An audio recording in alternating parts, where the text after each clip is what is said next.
రోజు ఒకే వంటతో పిల్లలకి బోర్ కొడుతుంది కదా. అప్పుడప్పుడు ఇలా రెస్టారెంట్ స్టైల్లో ఇంటికాడే పన్నీర్ చేసేసారనుకోండి, పిల్లలు రెస్టారెంట్కి వెళ్దామని మాట కూడా అడగరు. అందరూ చక్కగా ఇంట్లోనే తినేయొచ్చు.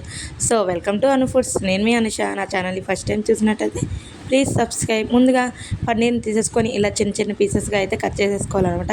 ఇలా కట్ చేసేసుకున్న క్యూబ్స్ అన్నిటిని ఒక బౌల్లో వేసేసుకోండి. తర్వాత దానిలో తగినంత కారం, అంటే పిల్లలు తింటే కొంచెం తక్కువే వేయండి, ఉప్పు వేసేసి, ఒక స్పూన్ మైదా అయితే 2 స్పూన్ల కార్న్ఫ్లవర్ వేసేసి కొంచెం కొంచెంగా నీళ్ళు చల్లుకుంటూ చక్కగా అంతా కలిపేసి పక్కన పెట్టేసుకోండి.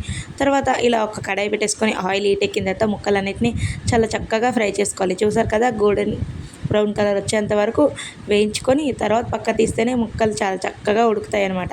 సో ఇలా కూడా తినేయచ్చు, చాలా బాగుంటుంది. సో దీనికి వచ్చేసి ఇంకా గ్రేవీ తయారు చేద్దాం. సో ముందుగా కడాయి పెట్టేసుకొని అందులో కొంచెం ఆయిల్ వేసుకొని సన్నగా తురుము పెట్టుకున్న అల్లం, వెల్లుల్లి, పచ్చిమిరపకాయలు, ఇంకా ఉల్లిపాయ, క్యాప్సికమ్ కూడా ఇందులో వేసేసుకోవాలన్నమాట.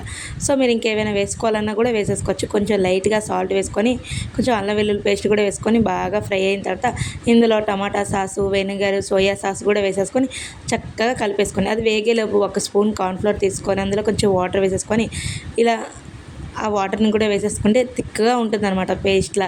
సో దానిలో ఇంకేముంది, పన్నీర్ తెచ్చి వేసేస్తే ఎంతో టేస్టీ అయిన చిల్లీ పన్నీర్ అయితే రెడీ అయిపోయింది. సో మీకు ఇంకా స్పైసీనెస్ కావాలంటే మిరియాల పొడి కూడా వేసేసుకోండి. లాస్ట్లో కొత్తిమీర కానీ ఉల్లికాడలు కానీ జల్లుకుంటే ఇంకా ఏ రెస్టారెంట్ అవసరం లేదు.